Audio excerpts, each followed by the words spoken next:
big. Okay? When you're working the dough, you're going to always want to keep it covered in plastic wrap. If you leave it out at room temperature, it will dry out and get leathery, like some of the people who live in Florida, like their skin. You don't want that. You want to keep it pretty moist. If it's dry and you're trying to crank it through, there will be tears and blood. It's not good. Don't do it. So you have your ball of dough. You're going to cut it in quarters, right? Keep it all covered. And you're going to take a quarter of that dough and you're going to make it into a rectangle that looks about like this. Now don't forget, I'm going to demo this for you next Thursday. I'm just kind of setting the stage here. So you have this piece of dough, and this is a pasta roller. Okay, I'm going to take that dough and I'm going to feed it in here. All right, pull it out. Oh, look how thin it is. And I might go through again. Okay, once I have it through, I'm going to go from 0 to 1, because you're going to start on 0. As the numbers get higher, the rollers get closer and closer together, making the dough thinner and thinner and thinner. So now I'm on number 1. Go slow at first. Right? And then we'll go through, and I can go through again, come through. And once I'm about halfway through, I'm going to take this half, and I'm going to take a little bit of water and seal it, and I'm going to make a pasta fan belt. So now I don't have to refeed it all. I can just do this till the end of days. I can just keep doing this. So now it's just going around and around and around.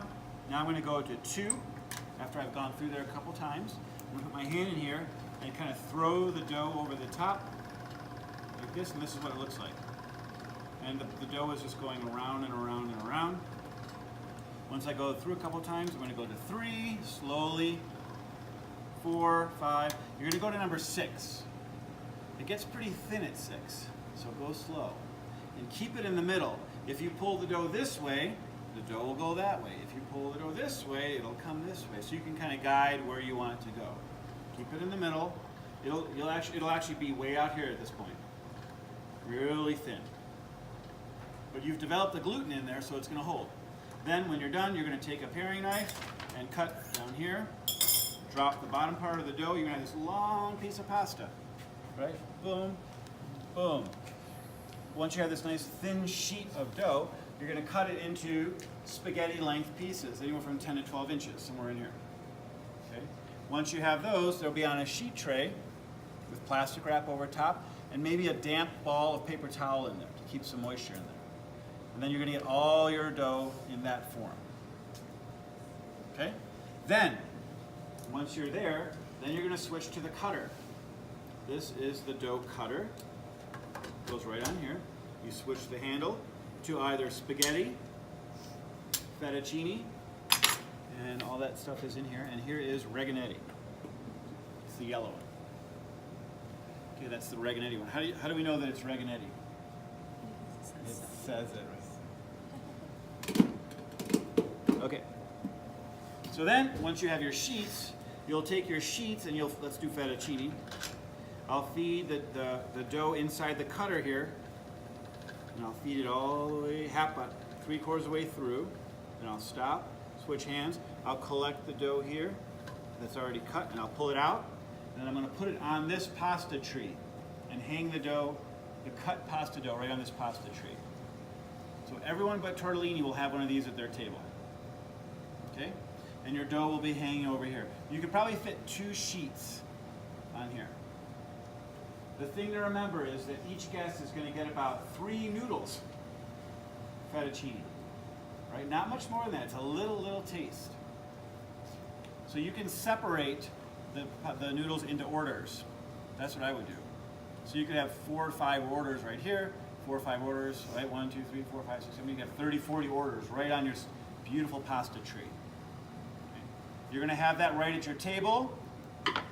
And then next to that, you're going to have your burners. One of the burners will be your boiling hot water, salty like the sea. The other one will be your sauce. Something that I'd never thought I'd have to say, but apparently it is. You do not heat up pesto. Pesto is room temperature. That's not a sauce that you cook. As soon as you cook that puppy, it's going to turn black and just you're gonna lose everything, all the life that's in there. Think of it like more like a dressing or a coating, okay? But you don't heat up pesto. You can take your, so if I were doing the tortellini to order, I would have my tortellinis maybe on a nice plate or a sheet tray or a wooden board, right? And I might put, if I see 3 people coming in, I'll drop 3 tortellinis. I'll have to make extra tortellonos because I'll want to try some, right? I might put 3 in there that I'm going to try. I'll pull one at 5 minutes, taste it. Pull one at 6 minutes, taste it. Pull one at 7 minutes and taste it and see what you like. So you're going to need to do that. And I would do that for all the noodles. Before service starts, figure out how long it takes to actually cook the pasta. It won't take long. Okay? So then when you're done, let's say we put some fettuccine in there. There's 3 people coming and put 3 orders. Boiling, salty like the seawater.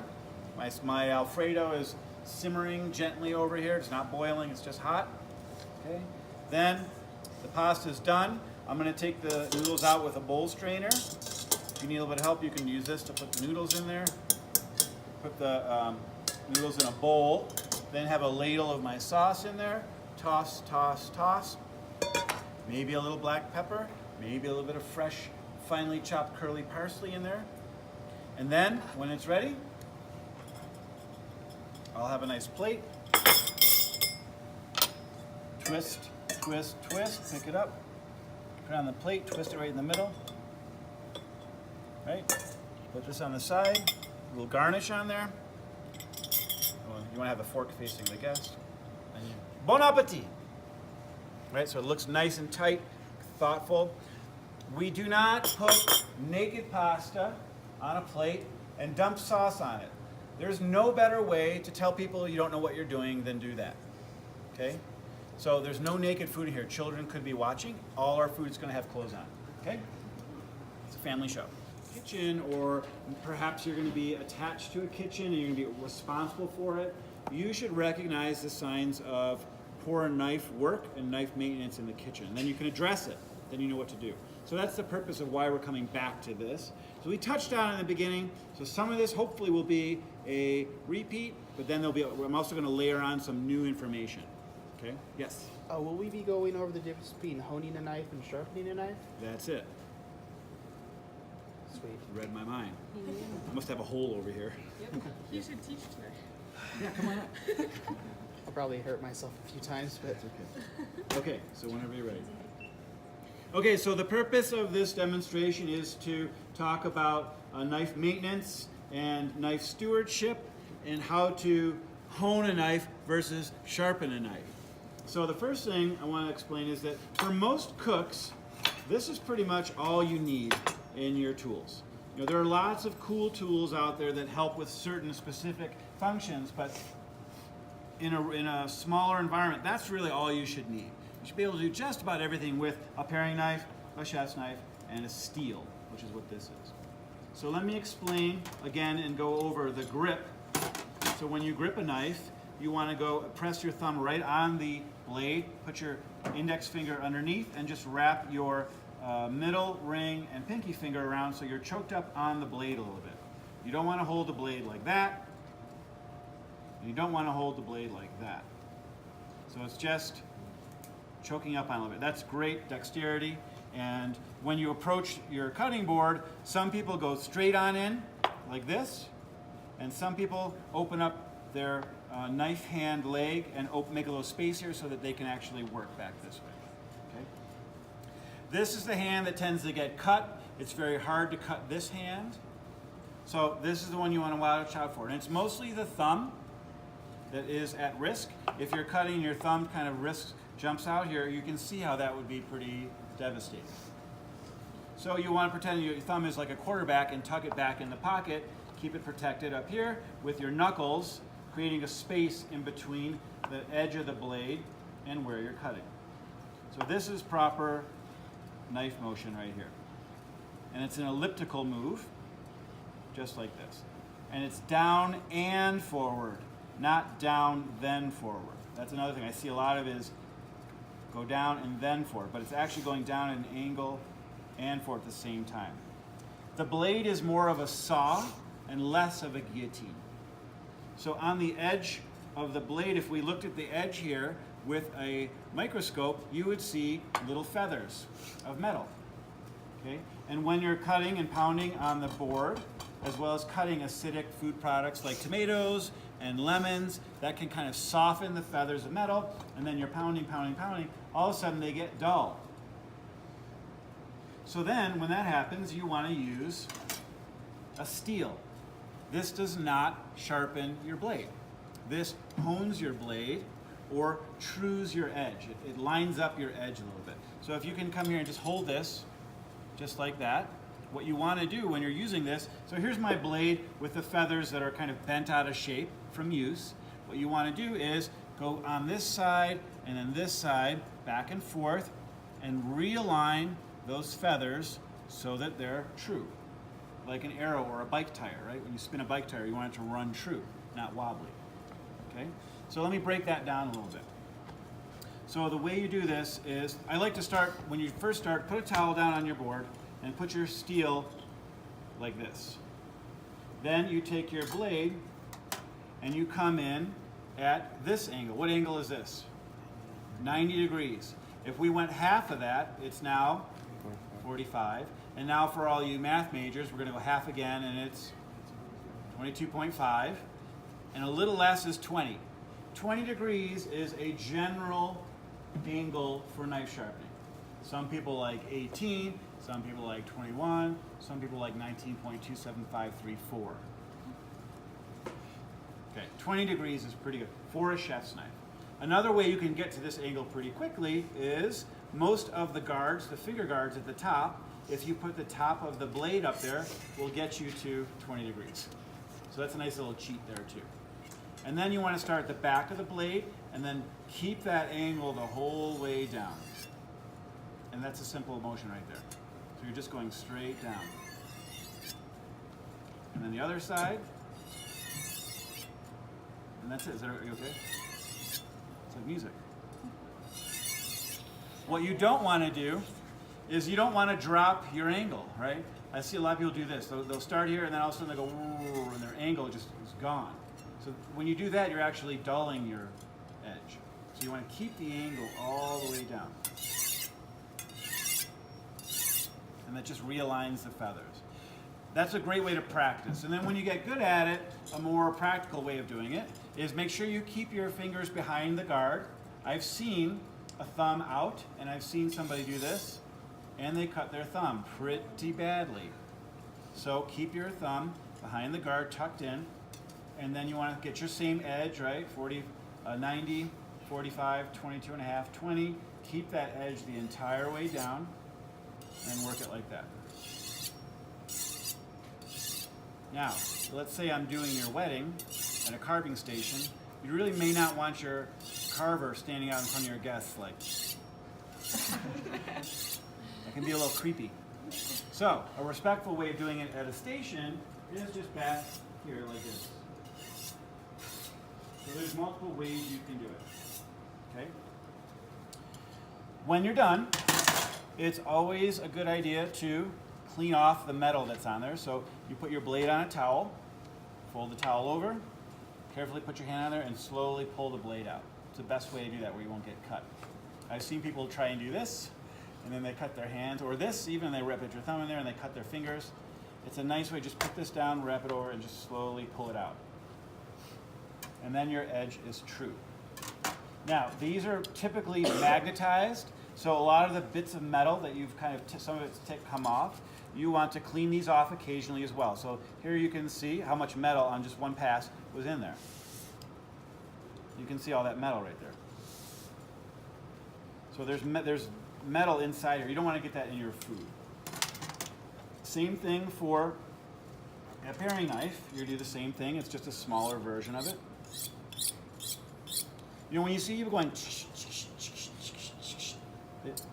as long as they're keeping the blade edge there, that's fine. But it doesn't really matter how fast you do it or what look you have in your eye.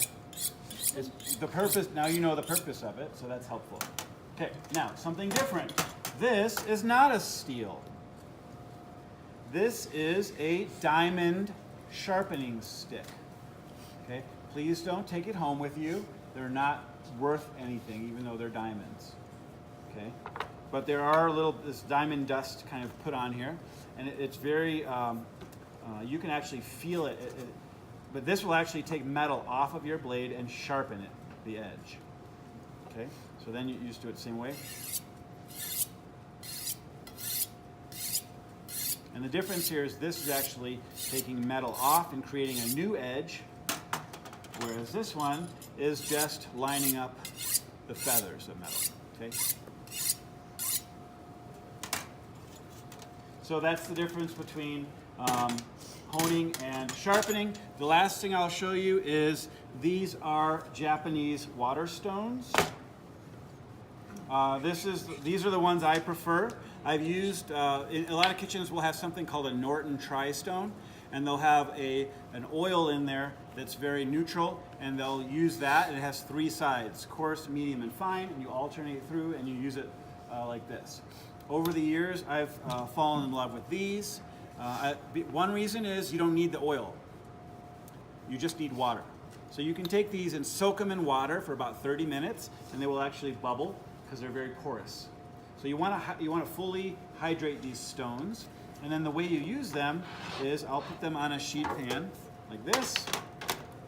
I'll have some water, and I'll float a surface of water on the top here, and then I pretty much do the same thing. I'll get, this angle is 90, 45, 22 and a half, 20, and I'll address this part of the blade first, and then I'll address this part later. So I'll start here, and I'll just go back and forth like this, making sure to keep the angle the entire way. Okay, I'm not rocking the blade like this. That will actually dull your knife as well. So you want to just go back and forth. And then when I address the tip, all I do is extend my elbow out a little bit to get that back part like this. So, and the water helps remove parts of the stone, parts of the metal. Then you take more water and you wash it off. And then when you're done, you actually go to the other side and just repeat on this side. So this one is 1,000 grit, and it's considered a medium stone. This was about $50, and I've been using it for probably 15 years. So it's a pretty good investment. This is a polishing stone at 6,000 grit. You treat it the same way, you soak it for 30 minutes. But what this does is it removes any kind of pits, grooves, or gnarls that are on your metal, and it gives it a mirror smooth polish. So imagine that when that's cutting through something, there's no dragging or scraping of cells on the side. It's just going straight through your onion or whatever you're doing. You can really nerd out on sharpening, and I went through a phase in my cook's life where I would sharpen, I would be like spending hours just sharpening like crazy sharp, where you could just like go like this to paper and the paper cuts before you even touch it. Like it was scared of the knife. Like, yeah, you can get really nerdy on this if you want. But these are very nice. You want to do that as often as needed. But in banquet kitchen, we'll keep this out on our table while you're processing, 150, 300 pounds of carrots. You'll want to touch your knife on here every now and then. Okay? So that's the basics of knife maintenance in terms of sharpening and honing, and then using the water stone.